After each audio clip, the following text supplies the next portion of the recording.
Então, eu tenho a área em condição natural, que passa a uma condição degradada, e então a gente tem três estratégias. A restauração, que é quando eu aplico as técnicas para que essa área ela volte à condição mais parecida da condição original.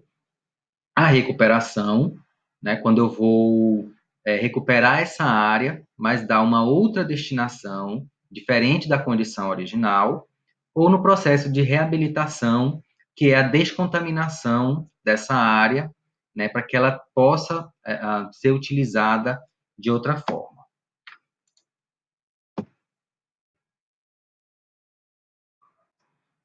Nesse contexto, temos também o conceito de resiliência, que é a capacidade do meio ambiente de se autorregenerar.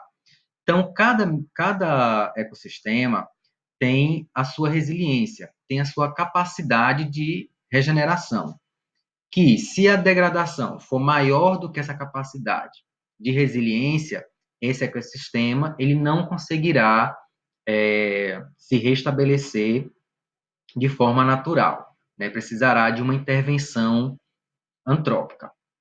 Então, vamos usar aqui como exemplo o processo de autodepuração de um rio, né? Que eu tenho um curso hídrico, onde eu tenho um lançamento aqui de esgoto.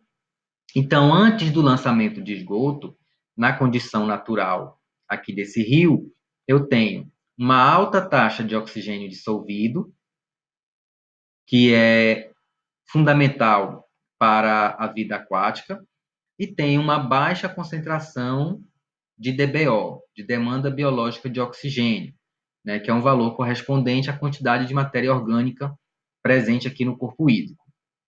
E tem uma biodiversidade, né, ativa aqui nessa condição original.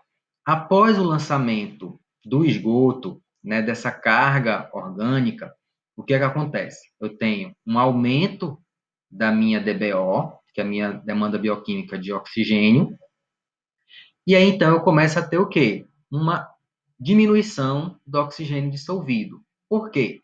Na decomposição da DBO, as bactérias vão respirar esse oxigênio para poder fazer a degradação dessa matéria orgânica, né, no processo de autodepuração do rio. E também esse oxigênio ele é consumido, né, de forma química por meio da oxidação, também para decompor a matéria orgânica. Então, se a quantidade de oxigênio dissolvido, conforme ele vai baixando, né, alguns micro-organismos, aqueles mais sensíveis, eles vão morrendo, né, sobrevivendo apenas aqueles que são mais resistentes e conseguem sobreviver com uma quantidade menor de oxigênio dissolvido. Entretanto, se esse oxigênio dissolvido ele chega a zero, eu não vou ter mais nenhuma vida aquática que depende de oxigênio. E aí, então, eu começo a ter o surgimento de espécies o quê? Anaeróbias, espécies que sobrevivem na ausência de oxigênio.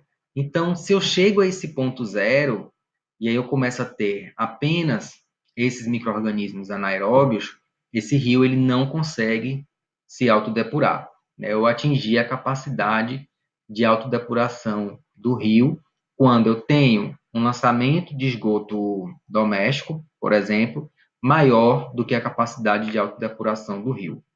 Mas se esse lançamento for menor que a capacidade de autodepuração, aos poucos essa matéria orgânica vai sendo degradada e o oxigênio dissolvido ele volta a se restabelecer. Então é importante a gente ter ciência, né, da capacidade de resiliência daquele ecossistema para a gente poder avaliar até quando a gente pode interferir nesse ecossistema.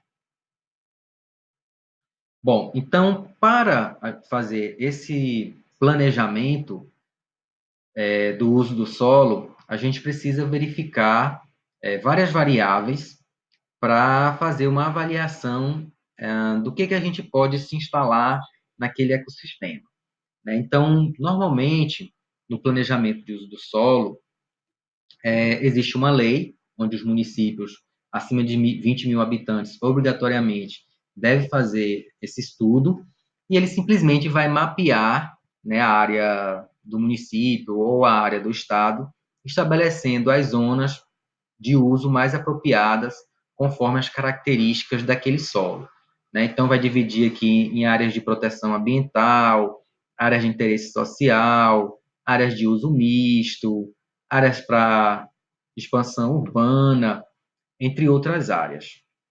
Então, eu vou analisar as características ali do solo e estabelecer qual o uso mais adequado para ele. Quais são essas etapas? A compilação e levantamento de dados, né? Então, eu preciso ter a compilação de todos esses dados, né? Eu vou ter uma pesquisa de vários indicadores sociais, econômicos e ambientais, e eu preciso fazer essa compilação desses dados para facilitar a minha análise. A descrição do meio físico, né? Então, vai incluir o quê? O tipo de solo, o relevo, o clima, a precipitação, presença de recursos hídricos, biodiversidade, qualidade do ar. E aí, então, a partir desses dados, faço o estabelecimento das unidades cartográficas, ou seja, eu vou gerar vários mapas.